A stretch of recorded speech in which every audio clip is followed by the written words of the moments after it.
नमस्कार, मी मयुरी वर्मा, विकास समाचारमध्ये आपलं स्वागत। महाराष्ट्रात 19 एप्रिल ते 20 मे अशी 5 टप्प्यांमध्ये लोकसभा निवडणूक होणार आहे। भाजपाने तर देशपातळीवर 5 याद्या जाहीर केल्या आहेत। त्यातली दुसरी यादी आणि 5वी यादी यामध्ये महाराष्ट्रातले 23 उमेदवार जाहीर झाले आहेत, तर काँग्रेसनेही 12 उमेदवार जाहीर केले आहे। भाजपाने 2019 मध्ये 23 जागा जिंकल्या होत्या, त्यानुसार भाजपाने 23 उमेदवार जाहीर केले आहेत।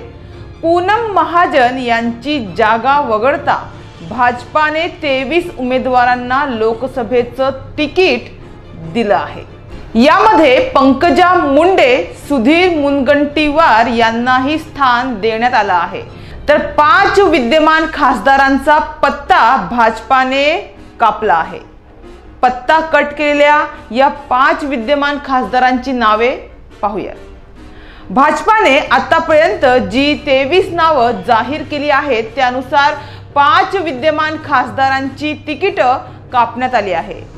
उत्तर मुंबईचे खासदार गोपाळ शेट्टी, बीडच्या खासदार प्रीतम मुंडे, मुंबई उत्तर पूर्वचे खासदार मनोज कोटक, जळगावचे विद्यमान खासदार उन्मेष पाटील यांना भाजपाने तिकीट दिलेलं नाहीये, तर सोलापुरात जयसिद्धेश्वर स्वामी हे भाजपाचे खासदार आहेत, त्यांच्या ऐवजी राम सातपुतेंना तिकीट देण्यात आलं आहे।